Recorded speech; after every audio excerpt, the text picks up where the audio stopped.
अपने सब सुन रहल छी एपी प्रोडक्शन के प्रस्तुति में।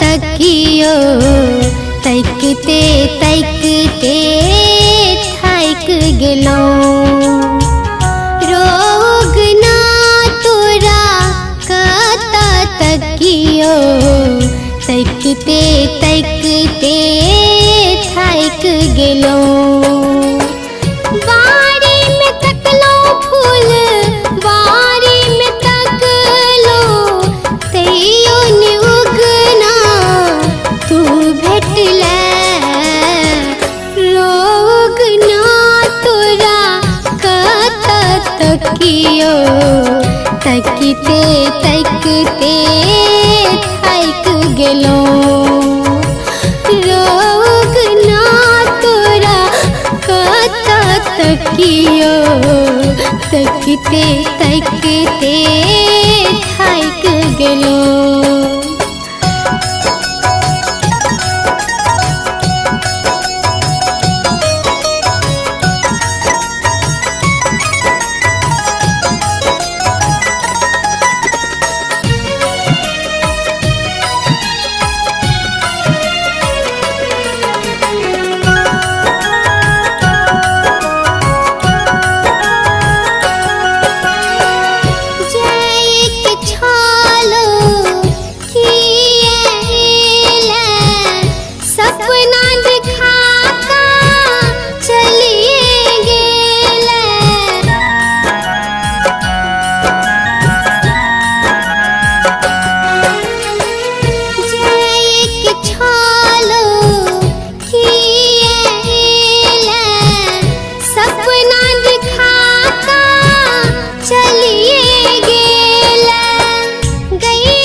तकियो तकते तकते थाक गेलो रोग ना तोरा कता तकियो तकते तकते थाक गेलो।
तकियो तकते तकते थाक गेलो रोग ना तोरा कता तकियो तकते तकते थाक गेलो।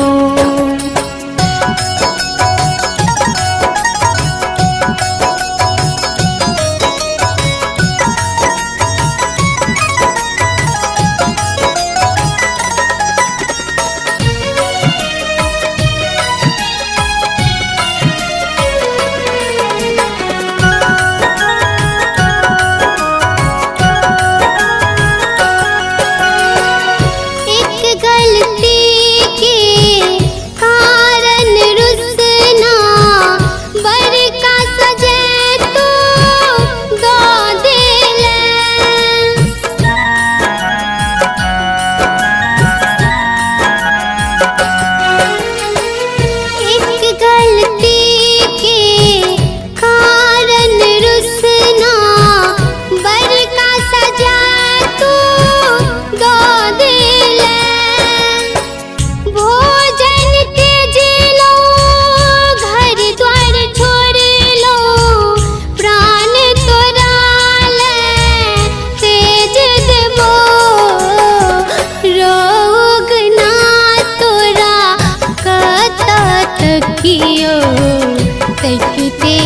तकते थाक गेलो रोग ना तोरा कता तकियो तकते तकते थाक गेलो बाड़ी में तकलो फूल बाड़ी में तकलो तैयो ने उगना तू भेटले रोग ना तोरा कता तकियो तकते तकते थाक गेलो रोग ना तोरा कता तकियो तकते तकते थाक गेलो।